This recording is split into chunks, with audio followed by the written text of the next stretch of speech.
Berikut beberapa kendala beternak lakbat.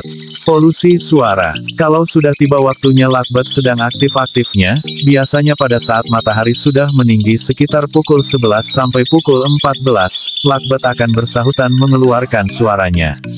Suara lakbat yang tidak sengaja diisi memang bisa dibilang jelek atau istilah Jawanya brebeki.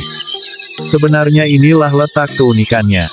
Suara lakbat yang khas dan bersahutan akan menimbulkan suasana ceria dan menyenangkan, tetapi bisa juga mengganggu orang yang sedang tidur atau ingin istirahat. Tapi jangan khawatir, kalau lampu dimatikan saat malam, lakbat juga akan beristirahat. Gagal tetas. Ada beberapa faktor yang bisa mengakibatkan indukan Anda gagal tetas, entah karena kurangnya pengalaman indukan dalam mengerami atau merawat anaknya. Tetapi faktor ini bisa diatasi seiring berjalannya waktu.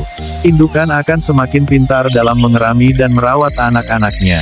Faktor lainnya adalah pergantian cuaca ekstrim. Pada awal-awal bulan contohnya, terjadi perubahan cuaca yang ekstrim dari panas ke hujan. Pada kondisi ini, indukan akan rawan gagal tetas. Namun hal ini tidak terjadi bila kondisi cuaca normal. Perkelahian lakbat.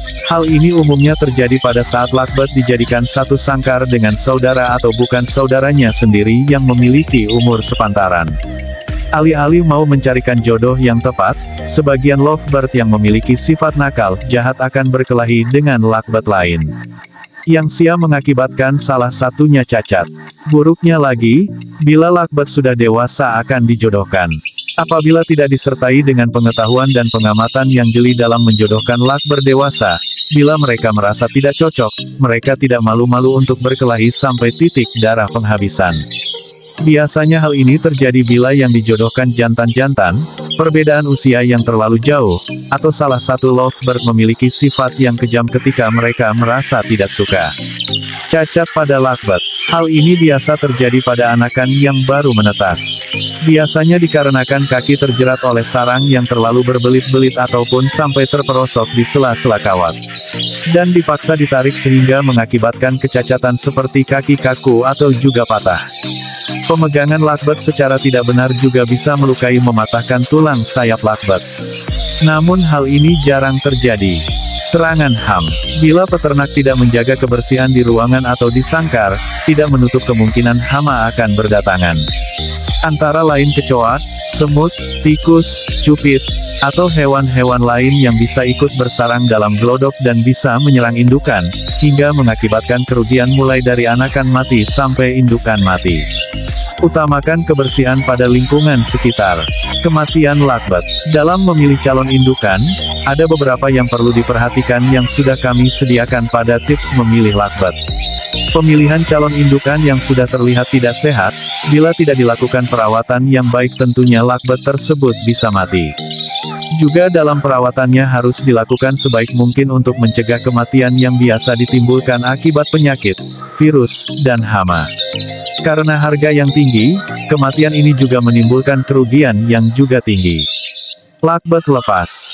Dalam memelihara lakbat atau juga berlaku pada burung-burung yang lain, pasti ada resiko burung terlepas dari kandang. Alasan yang paling utama adalah, lupa mengunci pintu kandang. Karena kecerdasan lakbat, mereka mampu membuka sarang yang tak terkunci dengan kawat atau kabel. Dengan demikian lakbat akan terlepas entah kemana. Solusinya, sediakan tempat yang cukup aman. Apabila sampai terjadi lakbat lepas, pastikan lakbat akan tetap dalam ruangan, tidak keluar ruangan. Agar bisa ditangkap kembali. Kerugian yang ditimbulkan bisa saja besar atau sangat besar.